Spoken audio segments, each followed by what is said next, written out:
Africa, Africa, we are the children of Africa.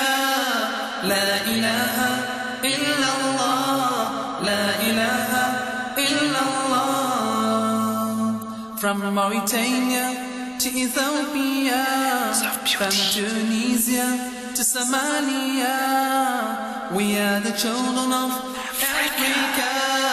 La ilaha illallah, la ilaha illallah. Africa, Africa, we are the children. Assalamu alaikum wa rahmatullahi wa barakatuh, and welcome to this special broadcast of Community Showcase. My name is Imran Chunara, the director of Africa Muslims Agency, Direct Aid International, and of course we're here today, and with me in studio we have a guest here, Sheikh Saad Talib, one of the original founding members of the Africa Muslims Agency. And of course, you know that as viewers right now, most viewers of ITV would know that the Africa Muslim Agency in the South African office started back in 1987, which makes it 30 years old right now. And over the last 30 years, alhamdulillah, through the mercy of Allah, first of all, of course, and Allah inspiring the donors to be able to donate to various projects. Africa Muslim Agency, you might know by now, operates in over 29 countries in Africa, more than 4,000 full-time staff members, built over 160 schools, 3 full-time run universities, in Somalia, in Kenya, and Tanzania, many clinics, many projects over many years, of course, orphanages as well, many of those. But let's talk about the South African office as well. Over the 30 years, of course, we do many things. Number one, of course, Ramadan time, we know that we feed over 1 million hot meals in the month of Ramadan over Mozambique, Malawi, and Southern Africa, of course. And then, of course, we know that also winter time, South Africa is extremely cold, so we distribute blankets and winter packs. Ramadan time, we give Ramadan packs as well, which includes food for a month or for a family here in South Africa, of course. We give thousands of those. So there's many different projects. Udhiyah also, Udhiyah, Qurbani. There's one time in the year when that's an obligation we fulfill, and it's a joyous time of the year as well. So that's another project that we run. And of course, we know there are many other projects like the cleft lip and palate surgeries that we've run for Syrian and Palestinian refugees as well in many parts of the world.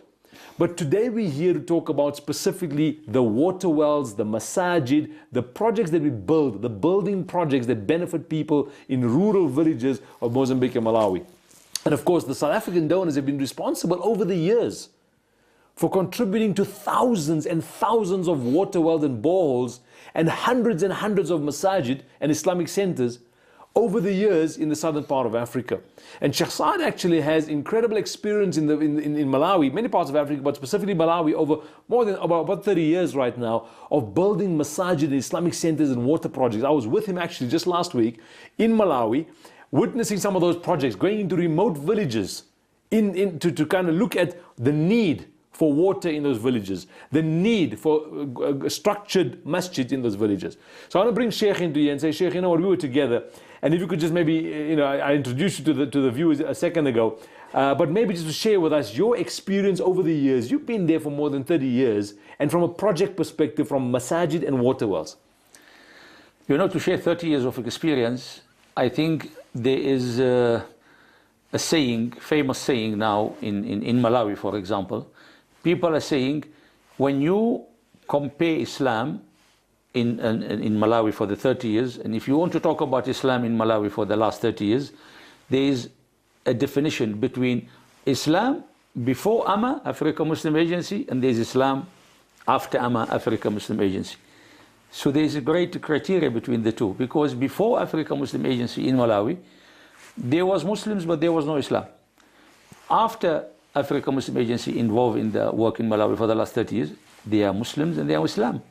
So there is great contribution from Africa Muslim Agency, of course, through our dear donors and contributors and supporters.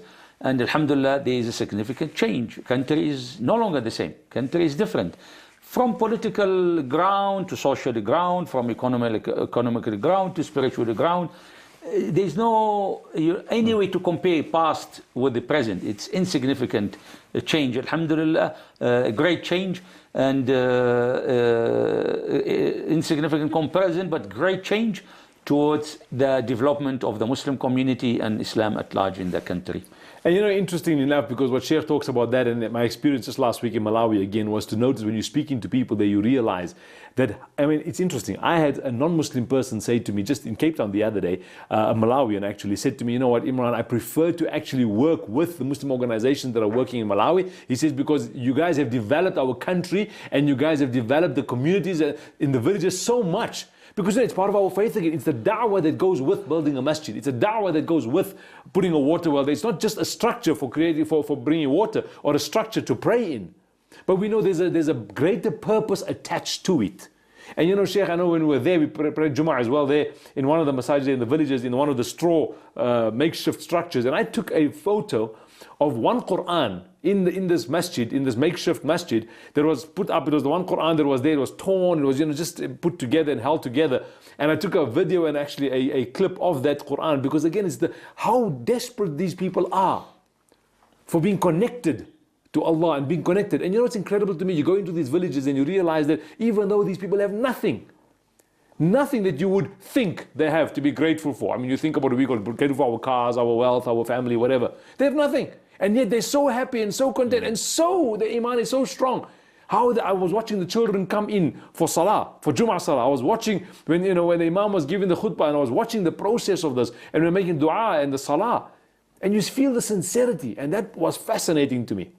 Now, Sheikh, we're going to be appealing to specifically the viewers here, because I know we're talking about projects and we're talking about water wells. When we come back after the break, I want to maybe share with the viewers, and I want Sheikh to maybe go to and go through lots of detail about the value of putting a water well. What does it do for the village? It's not just water. And the value of putting a masjid, it's not just a place for prayer. There's many other value that it brings to the community. And let me give you a quick example. When children are required every single day to go and fetch water from another village, they're taken out of school, so education suffers, because they have to go up and down to fetch water 2, 3, 4, 5 times a day and carry buckets of water and come back. And when I was in Malawi last week, I took a photo of someone doing that, carrying water. So it's literally, you physically see it. Now when you put a water well in a village, you eliminate that. Now the children can go back to school again. So it builds the education side of it. What about the agriculture side of it? And Sheikh will cover some of that, because there's an incredible project we're doing with that too. So we're going to have a quick break. But Sheikh, when we come back, I want you to go through the detail maybe of the value of a water well or a masjid from your experience, and how it touches the heart and grows the community in those villages in Malawi, inshallah. We'll see you after the break, inshallah. Africa, Africa, we are the children of Africa. Africa, Africa, we are the children of Africa. Welcome back to the Community Showcase, and of course here you're at Africa Muslims Agency. I'm Imran Shunara, with me in studio Sheikh Saad Al-Talib. And before the break we talked a little bit about the water wells and the masajid that are being built by Africa Muslim Agency, and the donors of course, and the mercy and the barakah of Almighty Allah of course, to be able to inspire people to donate to these projects. And we talked about how thousands and thousands of water projects have been built across Africa and in southern Africa, and hundreds of Islamic centers and masajid. Now I want to go through with Sheikh Saad, because he's got, I mean, when we drive through Malawi last week, it still fascinates me how everywhere you go, you'll see masjids being put up all over the place. And so many of them were done through the supervision of Sheikh Saad and his team over 30 years in Malawi, and how people value it. So Sheikh Saad, from your perspective on the ground, I mean, I was with them, we prayed Salah, Jummah Salah there in one of the makeshift masjids there. I want you to maybe share with the viewers, what is the value to those communities of the water well or a borehole for that matter, and building a masjid or Islamic center? What's the value to those communities? What does it do for them, rather than just us giving the money and doing it? Yes, but what's the value to those communities, those villages? You know, Africa in general, material is not well developed for many reasons, and that is a long story to talk about it. Inshallah, slowly, we always will open the way how Africa was not developed and why we have to develop Africa. Now, Africa consists of villages. When we talk Africa, meaning villages, people live in villages. So when we say a village, meaning a total community in a village, equivalent to a town in a developed country. If we say Johannesburg, there's a village in Malawi, say called Johannesburg, but they live village life. We say Durban, we say Cape Town, there's a village. So therefore, Johannesburg, imagine how much the government and other authorities and general players contribute towards the development and maintenance of Johannesburg and the similar other towns. Now similarly in Malawi, every village, it needs someone to develop that village and meet the need and requirement of the people. Now unfortunately, the governments in Africa and the treasury of those governments in Africa, they does not allow them or help them to meet the demand of the people and the requirement of the people. Hence the Islamic work, charitable organization, humanitarian organization are filling this gap. So the ground is open. Either we leave it to other people who may bring some negative impact on our Muslim people and take them away from their faith, from their dignity, from their straightforwardness, or we will fill that gap as well as Muslims, as Islamic organization, Islamic charitable organization, maintain their faith, maintain their dignity, and restore the lost dignity in some cases by helping them of such a project and educate them. Then inshallah one day they will be self-sufficient. So all our project, when we do it in the villages in Africa and in Malawi, is part of our contribution towards the development of that village.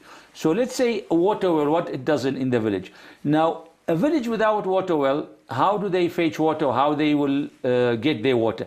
Either there is a running stream, which is maybe during the winter is running, during the summer might be dry or might be much less water, then it will be contaminated with a lot of negative things, or they will go for long distance to fetch the water. Now in most cases they go for long distance to fetch water from other sources, and they use their children, their women to fetch the water. So here already education is at loss. A child, and mainly a girl, put the bucket on the head and walk for 2, 3, 4 kilometers up to 5 kilometers to fetch water. So if she goes twice, the day is gone, then the school is gone, then she is no longer educated. If they don't have a girl, they lose the boy, then the boy lost his education. So he is now growing up without education. By putting the water well in each and every village, we are now creating or adding a new life to the entire village. Now no longer that girl will leave her house to go to fetch water. She will draw the water from the water well at any given time, at any free time she has within the 24 hours. Hence the time for education can be reserved for the education time. So you are creating now education by providing water. Similarly, when they also give water to the animals, now the animal is being fed by that water. And on top of that, they are using it to grow their vegetables, their small gardens around their homes. Now no longer it's dry, no longer they're only waiting for the rain to come, which comes obviously once in a year. Now they are taking the water from that water well and able to water their gardens and able to eat their vegetables from their own garden. They're becoming self-sufficient out of that, and they also growing the healthy food and eating the healthy food. So you can see the entire village is being developed around this source of water. And what is the cost of that source of water? We're only providing a water with 12,000 rand. I mean, it's insignificant to some of us and most of us to contribute that amount, 12,000 rand, while we are giving a life to the entire village. And Allah subhanahu wa ta'ala always say, وَمَنْ أَحْيَاهَا فَكَأَنَّمَا أَحْيَا النَّاسَ جَمِيعًا. Those who give life to one soul as He has given life to the entire souls of the entire universe. What a great ayah, what a great thawab, what a great achievement we will do if we do that. And Sheikh, maybe touching on the masajid. Exactly, coming to the masjid. Now, we already agreed that the village is underdeveloped place in this world. Now, all houses are built very primitively from grass, from reeds, from mud. They're equal with each other. They don't feel the difference between this one and that one because they're all equal standard. Now, when other denominations come with their faith-based houses, let's call it a church or call it any other faith-based house of worship, they obviously build it to match their standard. Now, most of these people, they come from the first world, so they build their house of worship to their standard.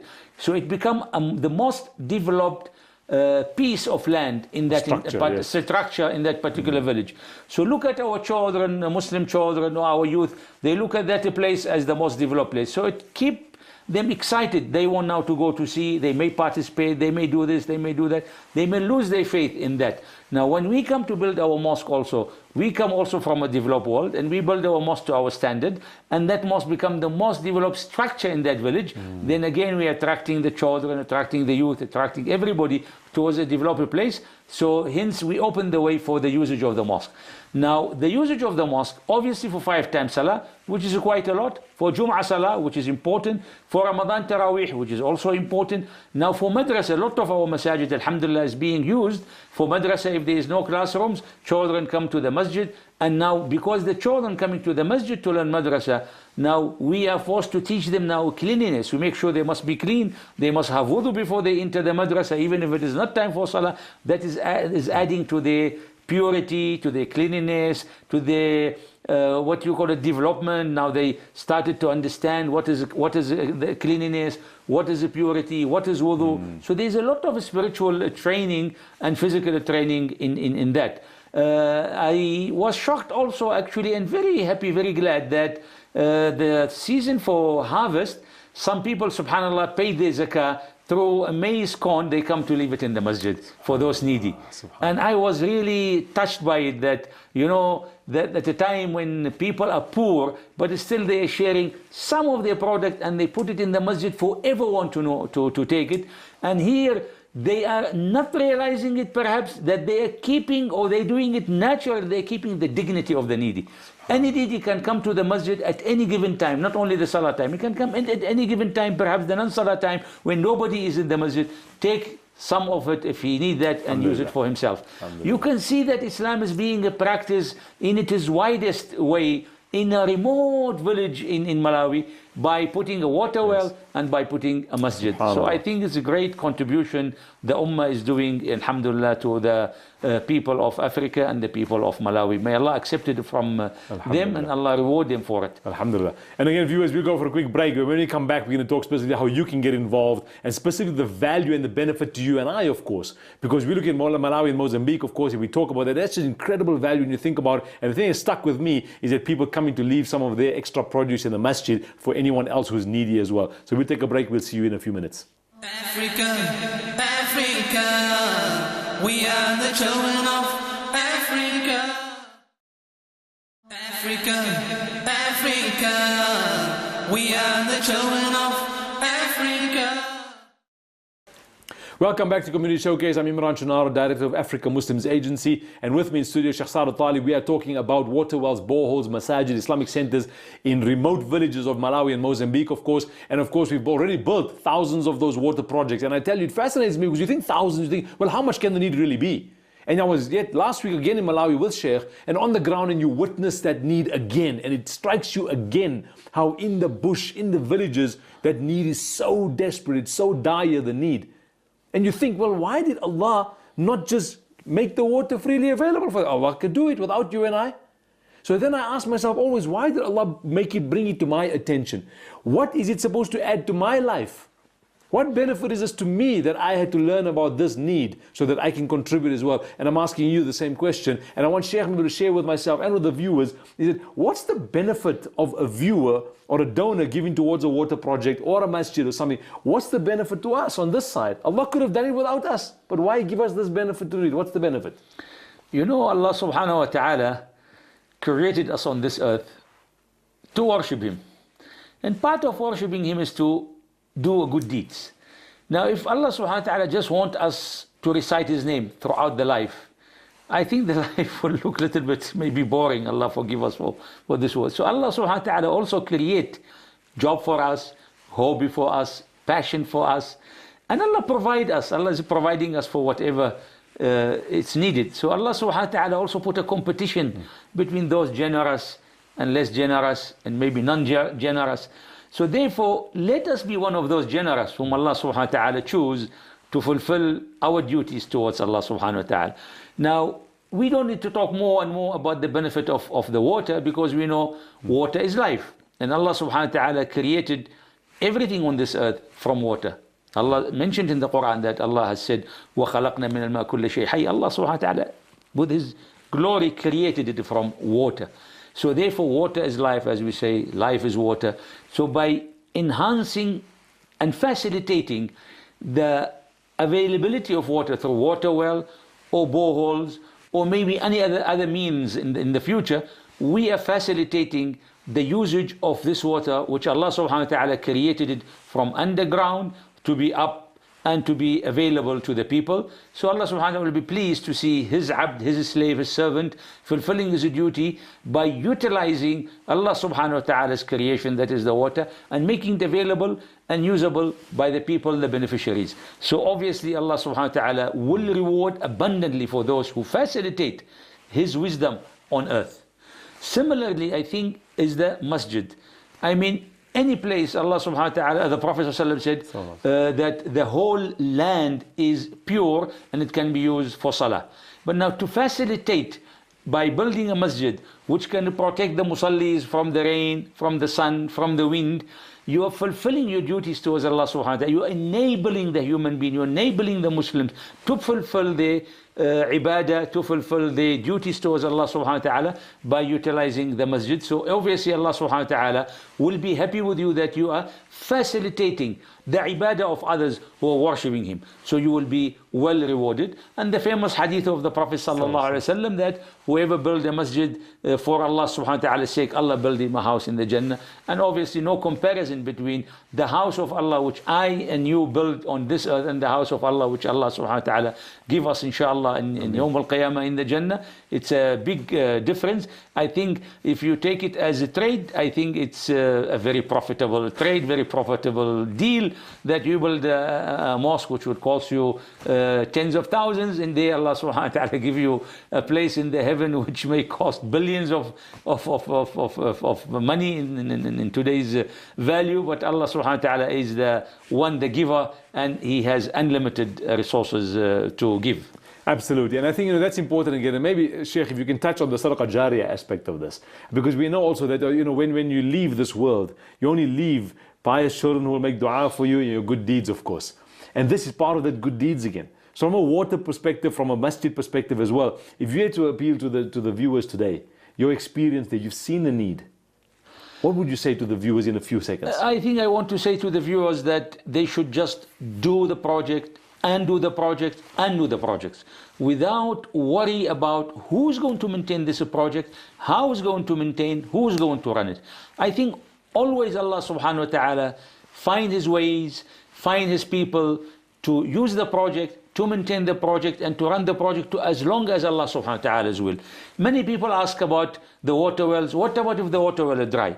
I will say, my dear brothers and sisters and viewers, if the water well is dry, other people may come and maintain it. It's not going to collapse. If the water well collapses, other people come and rebuild it. If the water well completely destroyed, but the need is there, other people come and dig a new water well and do the job because they could see there was a water well. Let us continue, he will say, let us continue to fulfill the need of the people and put another water well. Similarly with borehole, right now as I'm talking, there's an organization in Malawi took a challenge to maintain and repair water or boreholes by whoever has do them, whether Africa Muslim Agency or the government or others did them. They took the challenge to maintain all other boreholes. See how Allah subhanahu wa ta'ala is using other people to maintain a project which is done by us and others. Similarly with the masjid, a masjid can last for many, many years. If the masjid is destroyed, other people will come to maintain it, to rebuild it, to build a new masjid in the same place.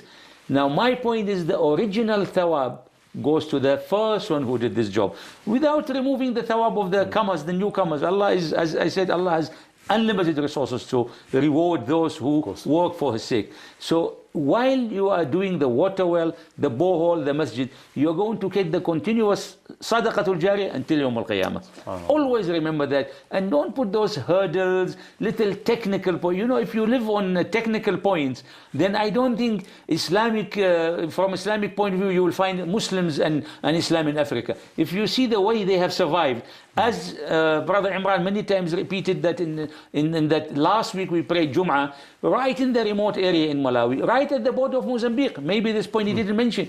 It is between us and Mozambique, few kilometers, and the people could walk to Mozambique and people of Mozambique could walk to Malawi. Very remote. How Allah subhanahu wa ta'ala kept Islam and Muslims in that place. Allah. We did mention it when we were there, how Allah kept it. It's Allah's miracle. How Allah brought us on your behalf to put a masjid, put a borehole, put a water well. Also is Allah subhanahu wa ta'ala's miracle. Absolutely. He brings us from this developed part of the earth and to use your generous donation and take it all the way to Malawi to say, here's a water well, here's a borehole, here's a masjid, for the sake of Allah subhanahu wa ta'ala, on behalf of the donors.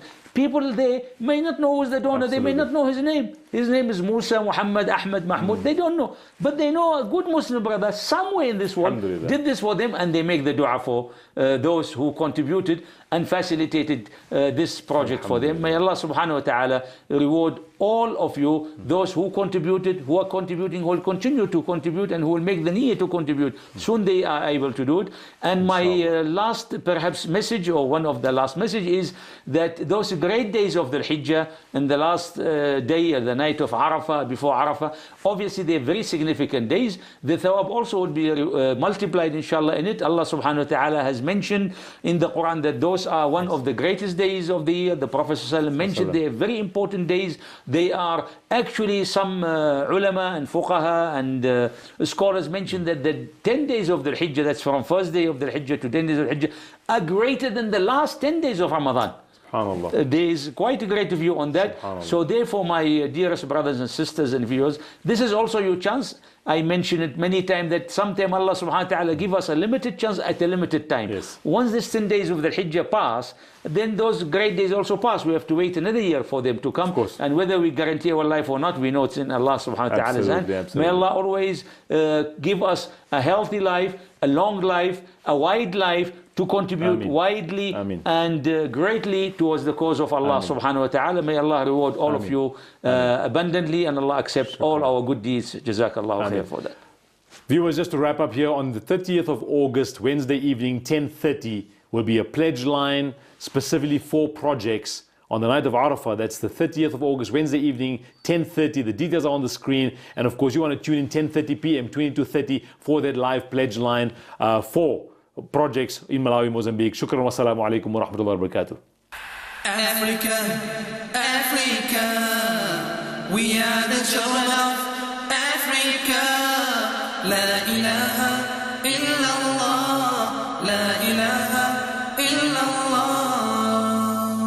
From Mauritania to Ethiopia, from Tunisia to Somalia, we are the children of Africa. La ilaha illallah, la ilaha illallah. Africa, Africa, we are the children of